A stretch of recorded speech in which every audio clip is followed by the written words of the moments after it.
घेऊन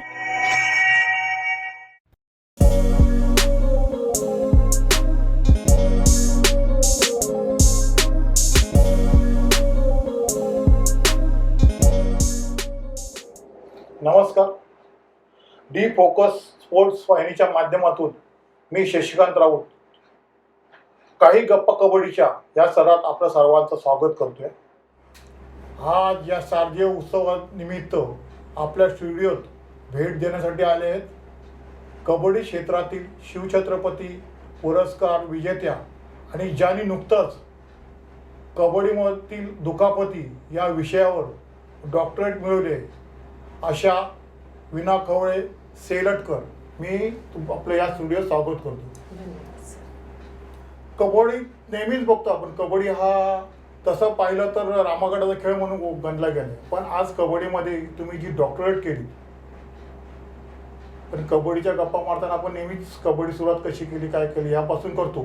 पण मला कुतूहल आहे की तुम्ही डॉक्टरेट केली. ही डॉक्टरेट करण्यामागचा उद्देश तुमचा काय? साधारण 1993 पासून 2001 पर्यंत एक मोठा कालखंड मी कबड्डी या क्षेत्रामध्ये खेळाडू म्हणून वावरले, खेळले. आणि या काळामध्ये अनेक खेळाडूंना दुखापतींमुळे तो खेळ सोडावा लागल्याचं, म्हणजे त्यांना अर्ध्याभरात सोडावा लागला. किंबहुना त्या काळामध्ये स्वतःचा फिटनेस ठेवताना मलाही अनेक दुखापतींना सामोरं जावं लागलं. कारण एकाच वेळी कबड्डी खेळाडू त्याच्या क्लबमधून खेळत असतो, त्याच्या जिल्ह्याला तो प्रतिनिधित्व करत असतो, राज्याचे सगळे गेम्स तिथे तो महाराष्ट्राचं प्रतिनिधित्व करत असतो. व्यावसायिक खेळाडू तर त्यांच्या व्यावसायिक संघातूनही खेळत असतात. आणि अशा वेळी नॅचरली कबड्डी म्हणजे आपण म्हणतो ना, एक स्मॉल काइंड ऑफ वॉर, तर युद्धच असतं ते छोटं. त्यामुळे तिथे दुखापतींना पर्याय नसतो. त्यामुळे ज्या पद्धतीने आपण आपल्या शरीराची काळजी घेतली पाहिजे ती घेतली गेली नाही हे मला वेळोवेळी जाणवलं. आणि प्रत्येक टप्प्यावर जेव्हा जेव्हा दुखापत झाली मी खूप चांगल्या प्रकारे माझ्या दुखापतींची काळजी घेतली. आणि म्हणून एवढा मोठा पल्ला ॲज अ खेळाडू म्हणून चांगल्या प्रकारे मी क्रीडांगणात खेळताना अनेकांनी पाहिलं किंवा शिवछत्रपती पुरस्कारापर्यंत पोहोचले. तर मग जेव्हा PhD करण्याचा योग आला त्यावेळेला मी या गोष्टीवर एका ठाम होती की आपण आपल्या खेळाला जर काहीतरी थोडंसं द्यायचं असेल, की जे आज आयुष्यात मी जे काही मिळवलं आहे ते माझ्या खेळामुळे मला जे मिळालं, तर माझ्या खेळाला आता जर मला काहीतरी देण्याची वेळ आली असेल तर माझ्या खेळाला खरोखर काहीतरी फ्रूटफुल देण्याचा एक विचार होता. आणि म्हणून कबड्डी खेळातील दुखापतींवरच मी अभ्यास करायचं ठरवलं. मोठा पल्ला होता, खूप स्ट्रगल करावा लागला, कारण थोडासा क्लिनिकल बेस असा विषय आहे. पण पूर्ण झाला सर्वांच्या आशीर्वादाने आणि आज डॉक्टरेट प्राप्त झाली. आणि आज आपण पाहतो की आज ह्या दुखापतीमुळे तर भरपूर कबड्डीने प्रगती केली आहे. कारण आज दुखापतीवर आज आपल्याबरोबर एक फिजिओथेरपिस्ट असतो, एक ट्रेनर असतो. पण आता मला वाटते तू जर एक डॉक्टरेट केलीस तर याचा फायदा आता किती संघांना तुझ्यामुळे किती संघांना मिळाला असं तुला वाटतं की तू करून देतेस संघांना? असं अजूनपर्यंत माझी डॉक्टरेट कोरोना काळातच पूर्ण झाल्यामुळे बरेचसे निर्बंध, अजून काही स्पर्धा किंवा सुरू झालेले नाही आहेत. पण त्या दृष्टीने काही व्याख्यानं किंवा त्या प्रकारचे सेशन्स घेण्याचं मनोदय आहे. आयोजनही केलं गेलं होतं, पण कोरोनाच्या निर्बंधामुळे आपल्या कबड्डीतली म्हणजे ही व्याख्यानं अजून आयोजित केली गेली नाही आहेत. पण अजूनही माझा संघ किंवा उपनगरचा संघ असेल, स्नेहविकास क्रीडा मंडळ असेल, इथे या पद्धतीने माझं काम चालू आहे, थोडंसं छोट्या प्रमाणात. हां, म्हणजे तुझं असं म्हणणं आहे की जर माझ्या ह्या डॉक्टरेटचा फायदा जर कोणत्या संघाला करून घ्यायचा असेल तर त्यांनी तुझ्याशी संपर्क साधायला काहीच हरकत नाही. हो हो. आणि त्या दृष्टीने माझं थेसिसमध्ये मी अनेक फिजिओथेरपिस्ट, अनेक आपले जे सर्जन आहेत, ऑर्थोपेडिक सर्जन, यांच्या मुलाखती मी माझ्या ह्याच्यात घेतल्या, PhDच्या काळात घेतल्या प्रबंधासाठी. आणि त्यावेळेला त्यांनी जे काही सल्ले दिले आहेत ते मला जास्तीत जास्त माझ्या महाराष्ट्रातल्या खेळाडूंपर्यंत पोहोचवायचे आहे. हां, हे यासाठी तुला आम्ही शुभेच्छा देतोय. हे तेव्हा आता आपण कबड्डीकडे होऊया. कबड्डी म्हणजे तसं तू कबड्डीची सुरुवात कुठून आणि कशी केली? शालेय जीवनापासून केलीस की? नाही, माझ्या कबड्डीच्या जीवनाला खऱ्या अर्थाने सुरुवात रुईया कॉलेजपासूनच झाली. मुंबई उपनगरमधल्या स्नेहविकास क्रीडा मंडळमधून आम्ही कबड्डी खेळायला सुरुवात झाली. पण मला वाटतं माझ्या 10th स्टँडर्ड नंतरच खऱ्या अर्थाने माझ्या कबड्डीच्या करिअरला सुरुवात झाली आणि मी फोकस केलं की नाही, मला कबड्डी खेळाडूच बनायचं आहे. आणि मग नंतर मात्र उपनगरमध्ये ॲज युजल तुम्हालाही माहिती असेल की खूपच तगडी कॉम्पिटिशन आहे गेल्या अनेक वर्षापासून. मग त्या कॉम्पिटिशनमधून स्वतःला सिद्ध करत 1995मध्ये माझी महाराष्ट्राच्या संघात निवड झाली. त्यानंतर कंटिन्युअस 2001पर्यंत मी महाराष्ट्र राज्याचं प्रतिनिधित्व केलं. मला असं म्हणायचं आहे की तुला याच्यामध्ये तुझ्या आठवणीतील एखादा सामना किंवा माझ्या खेळामुळे की हा सामना मी माझ्या संघाला म्हणा, माझ्या उपनगरला किंवा माझ्या महाराष्ट्राला जिंकून दिलं, असा कुठचा सामना एखादा आहे का? आम्ही पंजाबला नॅशनल गेम्स होते आणि आतापर्यंत जर तुम्ही महाराष्ट्राचा जर रेकॉर्ड बघितला पूर्ण, तर त्या पूर्ण रेकॉर्डमध्ये महाराष्ट्र उपविजयी दिसतो आणि फार कमी ठिकाणी महाराष्ट्राला गोल्ड मिळालेला आहे.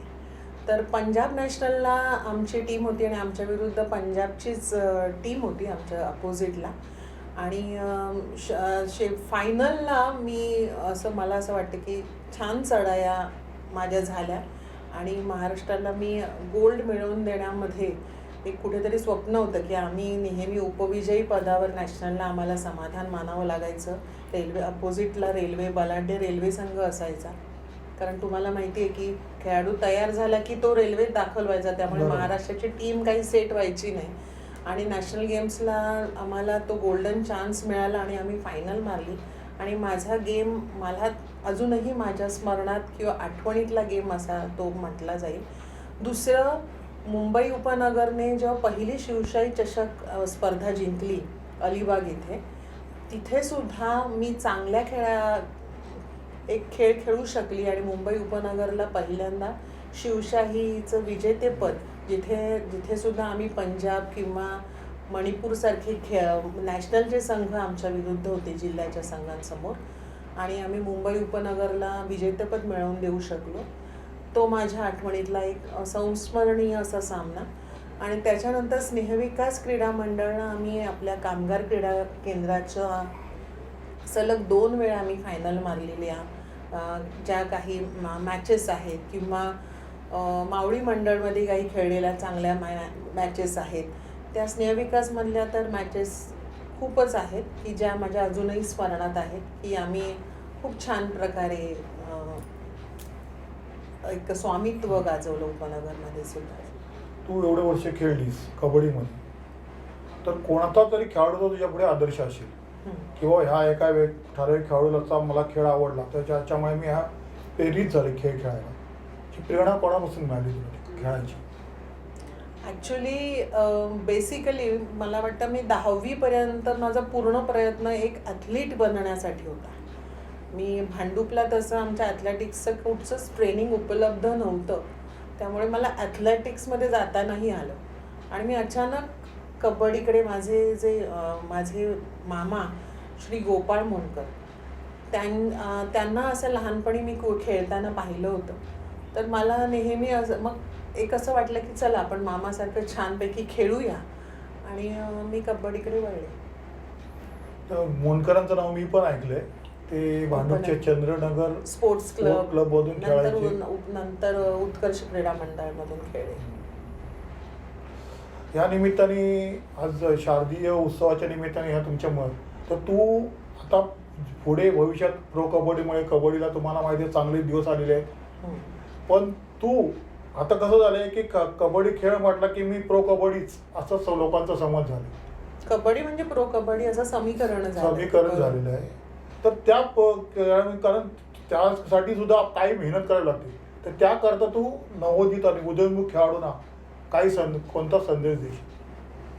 प्रथम म्हणजे मी नमूद करेन की कबड्डी म्हणजे प्रो कबड्डी हे समीकरण चुकीचं आहे. कारण एखाद्या कबड्डी खेळाडूला जर स्वतःला सिद्ध करायचं असेल तर त्याला प्रथम जिल्ह्यामध्ये, युनिव्हर्सिटी लेवलला, स्कूल लेवलला, कॉलेज लेवलला पार्टिसिपेट करायला पाहिजे. आणि तिथे तुम्ही चमकदार जेव्हा कामगिरी करणार तेव्हा तेव्हा तुम्हाला संघातून तुमची चमकदार कामगिरी कुठेतरी पाहिली जाईल. आणि मग तुम्हाला प्रो कबड्डीला नक्कीच शेवटी नाणं खणखणीत असेल तर ते कुठेही चमकेल. पण जे आज प्रो कबड्डीतले तारे आपल्याला नवोदित तारे दिसत आहेत त्यांनी अत्यंत मेहनत केल्याशिवाय ते तिथे पोहोचलेले नाही आहेत. त्यामुळे मी आज कबड्डीला सुरुवात केल्यावर मी उद्या प्रो कबड्डीमध्ये पाऊल टाकेन हे चुकीचं आहे. शेवटी तुम्हाला प्रॅक्टिसला पर्याय नाही आहे कबड्डीमध्ये. कारण सगळ्यात मोठ्या प्रमाणात क्रिकेटनंतर खूप मोठ्या प्रमाणामध्ये जर जनमानसाचा जर खेळ कोणता असेल तर तो कबड्डी आहे. खूप मोठ्या प्रमाणावर पूर्ण भारतभर खेळाडू कबड्डी खेळतात. आणि कबड्डी हा असा एक खेळ आहे की ज्याला इक्विपमेंट्सची गरज नाही, त्याला मोठ्या ग्राउंड्सची गरज नाही, आयोजकांना त्या स्पर्धा आयोजन करण्यासाठी गरज नाही. आणि कबड्डीमध्ये तुम्हाला माहिती आहे विना पैसे, कोणतेही पैसा न घेता, मोबदला न घेता आज अनेक कार्यकर्ते आणि अनेक प्रशिक्षक इथे राबत आहेत. त्यामुळे अनेक खेळाडू इथे घडतात आणि त्या सगळ्यांतून स्वतःला सिद्ध करणं, कबड्डी खेळाडू म्हणून प्रो कबड्डीच्या लेवलला वगैरे तुम्हाला जायचं असेल तर अत्यंत मेहनतीची आणि प्रामाणिक प्रयत्नांची गरज आहे. हे तर मेहनतीचं तर सगळ्यालाच आहे. पण आज कसं झालंय की प्रो कबड्डीमध्ये गेलो की मला नोकरीची गरज नाही असं खेळाडूंना वाटते. आणि त्यामुळे तो खेळाडू आपल्या व्यावसायिक संघातून खेळ खेळताना टाळतो. हे कितपत योग्य आहे? अयोग्य आहे. कारण आपण ज्या संघामध्ये आपली ज्या कारणासाठी निवड झाली आहे आणि जो आपला दाता आहे, कारण प्रो कबड्डीमध्ये शेवटी असं आहे की तुमचं ते प्रसिद्धी ही एक क्षणभरापुरती आहे आणि तुमची नोकरी ही आयुष्यभरासाठी आहे. आणि आलेला पैसा हा एका क्षणार्धात तो निघून जायलाही वेळ लागत नाही. मला असं वाटतं की प्रो कबड्डीमध्ये खेळाडूंनी फोकस करायला किंवा आपले ध्येय प्रो कबड्डी हे ठेवायला काहीच हरकत नाही. पण त्याचबरोबर त्यांनी त्यांच्या व्यावसायिक संघाकडे सुद्धा तेवढंच जबाबदारीने लक्ष देणं आणि संघातून जबाबदारीने संघाचं प्रतिनिधित्व करणं, खेळणं हे तेवढंच आवश्यक आहे. अन्यथा त्यांच्या मागून येणारे जे खेळाडू आहेत, पण प्रो कबड्डीमध्ये सगळ्याच खेळाडूंना चान्स मिळत नाही, पण व्यावसायिक संघ आज सगळ्या मोठ्या प्रमाणावर कबड्डी खेळाडूंना आज नोकऱ्या मिळत आहेत. बाकी कोणत्याच खेळातल्या खेळाडूंना नोकऱ्या मिळत नाही आहेत. जर त्यांनी असा काही चुकीचा पायंडा पाडला तर कबड्डी खेळाडू म्हणून मागची येणारी पिढीचं ते नुकसान निश्चितच करतायत असं म्हणावं लागेल. मी असं तुला विचारतोय की तू कबड्डी खेळलीस मुंबईमध्ये, त्यावेळी भले भले खेळाडू, मारुती खेळाडू तुझ्या प्रतिस्पर्धीमुळे खेळली. हो.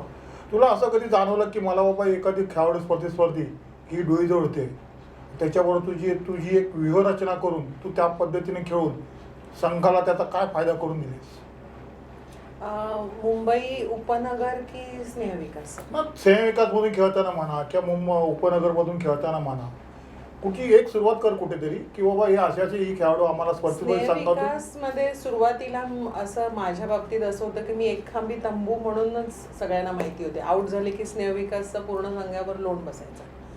त्यानंतर मीच माझी मानसिकता बदलली आणि माझे ज्युनियर जेव्हा माझ्या साथीला आले, रेश्मा गावडे, जागृती कदम, ज्या नंतर आज सेंट्रल रेल्वेमध्ये जॉब करतात खेळाडू म्हणून, तर मग नंतर मात्र आमच्या संघाचं एक चांगलं असं सेटिंग ताळमेळ जुळला. आणि मग आम्ही काय मागे वळून पाहिलं नाही. आणि आमचे प्रतिस्पर्धी संघ म्हणजे चेंबूर क्रीडा केंद्र आणि स्नेहविकासच्या त्यावेळेला थर्ड रेडरवर मॅच चालायची. आणि मला वाटतं मुंबई उपनगर जिल्ह्याची जी जिल्हा चाचणी होती ते दोन्ही संघांचा गुण किती असेल शेवटच्या क्षणापर्यंत 1-1. आमच्याकडे पण म्हणजे फक्त पूर्ण अर्धा तास प्रेक्षक, पंच असतील सगळे अगदी बघून कंटाळले की दोन्ही संघाचे खेळाडू रेड मारतात. कारण त्या वेळेपर्यंत एक साधारण अभ्यास झाला होता आणि चेंबूर क्रीडा केंद्र फक्त आपली एक संघाची व्यूहरचना अशी होती की ते रेडिंगपेक्षा त्यांचा डिफेन्सवर जास्त भर असायचा. आणि म्हणून मी असं ठरवलं की आधी ह्या वेळेला आपण आपली व्यूहरचना चेंज करायची. ॲज यू नो की मी पण एक चांगली रेडर होती, पण मला माहिती होतं की मी जर बाहेर बसली तर संघाला पुन्हा मला उठवायला वेळ लागणार, म्हणून मला ती रिस्क घ्यायची नव्हती. म्हणून शेवटच्या क्षणापर्यंत इतका संयम ठेवला की 30 मिनिटं दोन्ही संघ फक्त जाऊन यायचे. संघाचा त्या मॅचचा निर्णय काय होईल, 1-1 अशा 1-1 बरोबरीवर 30 मिनिटं तो खेळ चालला आणि शेवटच्या एका रेडला एक फसवी रेड मारली आणि आम्ही जिंकलो ती उपनगरची चाचणी.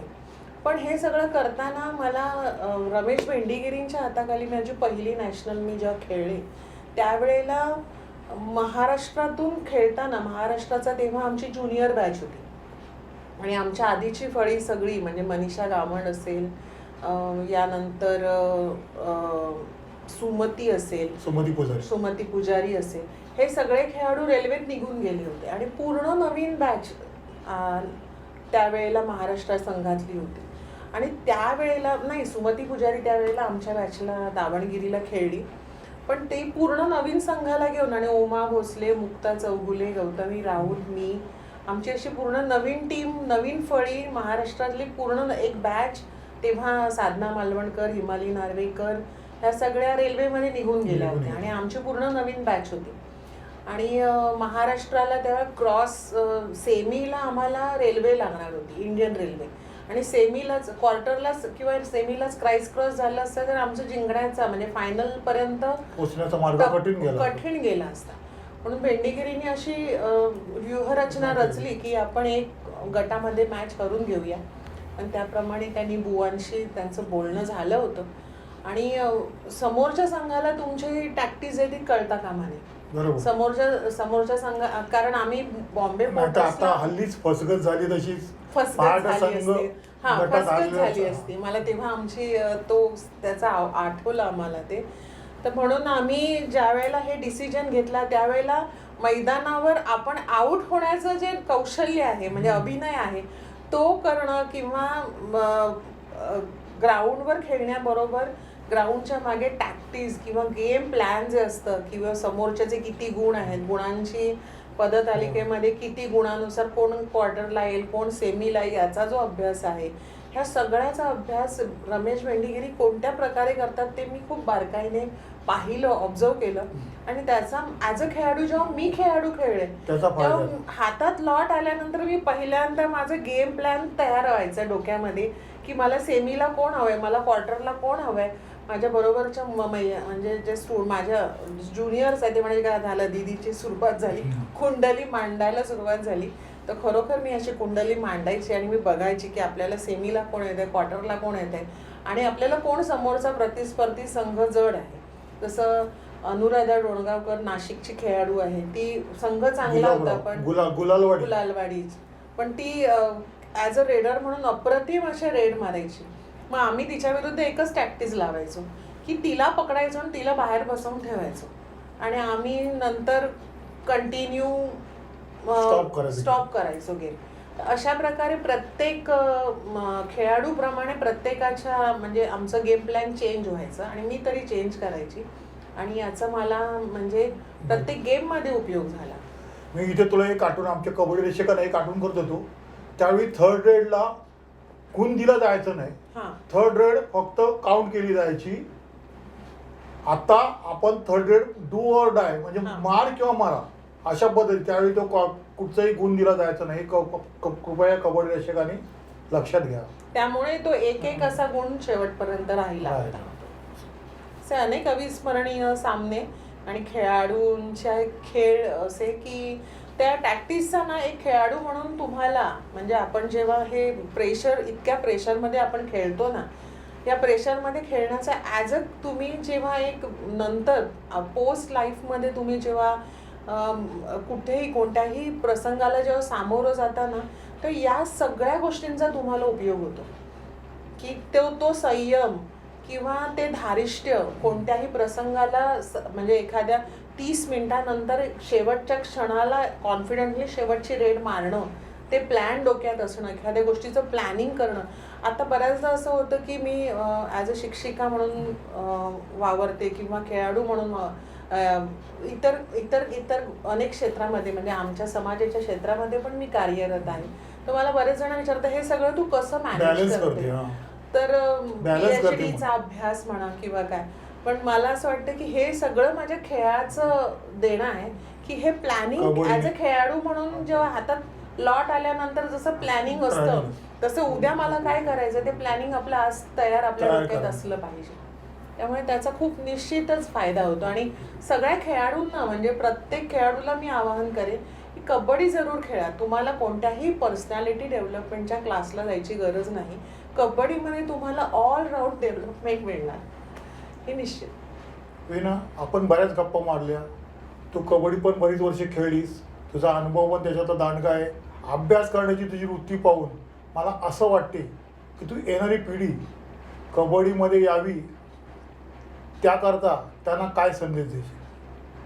मला माझ्या मागच्या बॅचला मी ॲज अ टीचर म्हणून माझ्या ज्या स्टुडंटला जे सांगते तेच मी माझ्या मागच्या या खेळाडूंना सांगावं असं मला वाटतं की तुम्ही आयुष्यामध्ये सगळे खेळ खेळा, पण तुम्हाला जर आयुष्यामध्ये विविध क्षेत्रामध्ये स्वामित्व गाजवायचं असेल, पुढे जायचं असेल, तर कोणत्याही पर्सनॅलिटी डेव्हलपमेंटच्या क्लासला जायची गरज नाही.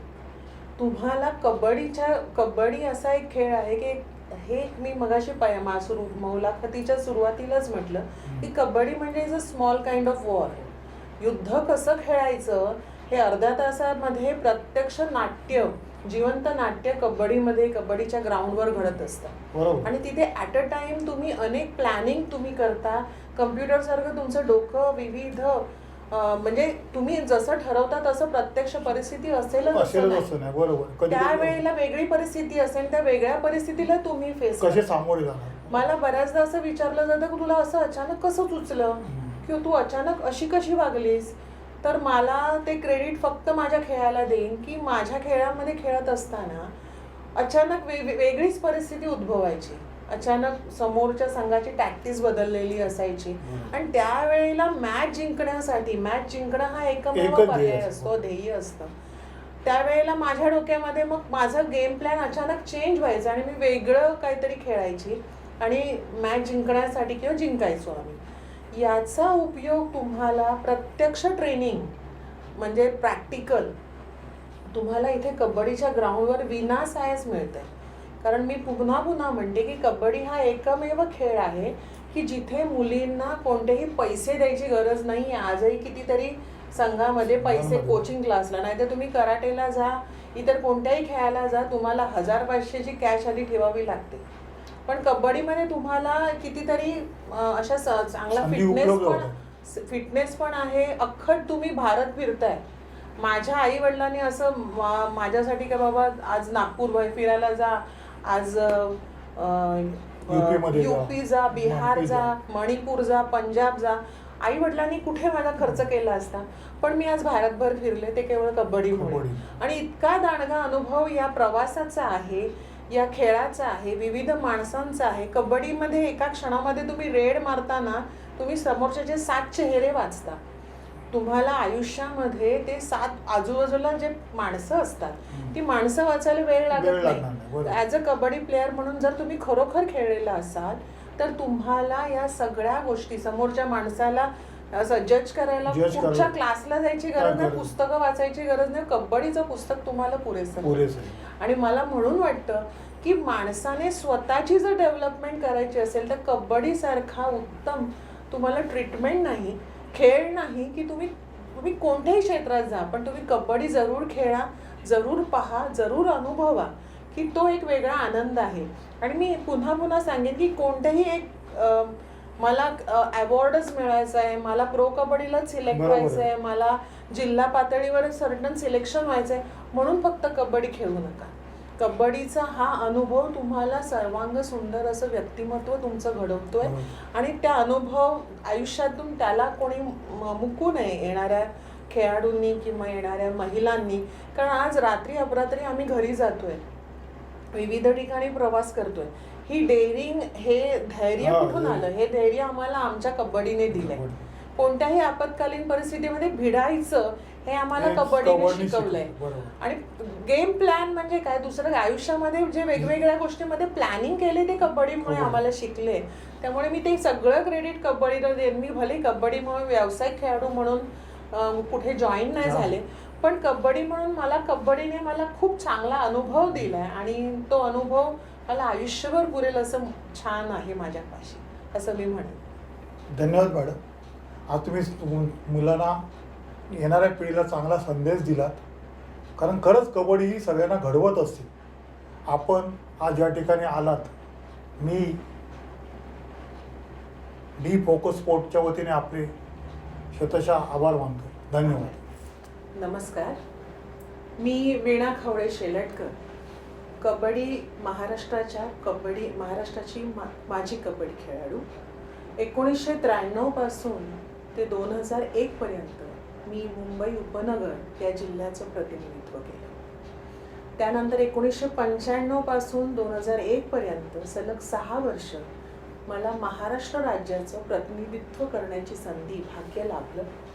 1997 साली मी महाराष्ट्र संघाचं नेतृत्वही केलं आणि या काळामध्ये अनेक अनुभव, एक कबड्डी खेळाडू म्हणून समृद्ध असा अनुभव मला प्राप्त झाला.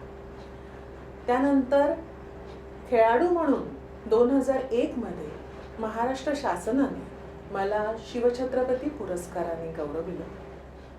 आज शारदीय नवरात्र उत्सवाच्या निमित्ताने कबड्डी क्षेत्रातील या रणरागिणींचा सत्कार करण्याचं डी फोकस स्पोर्ट्स या यूट्यूबवरील वाहिनीने ठरवलं आणि आम्हाला आमंत्रित केलं. त्याबद्दल मी डी फोकस वाहिनीचे मनपूर्वक आभार मानते. आणि अशाच प्रकारे नवनवीन उपक्रम या वाहिनीने कबड्डी क्षेत्रासाठी करावे आणि जनमानसातला हा खेळ अजून बहरत जावा, हीच आज या देवी आई भवानीच्या चरणी मी प्रार्थना करते. धन्यवाद.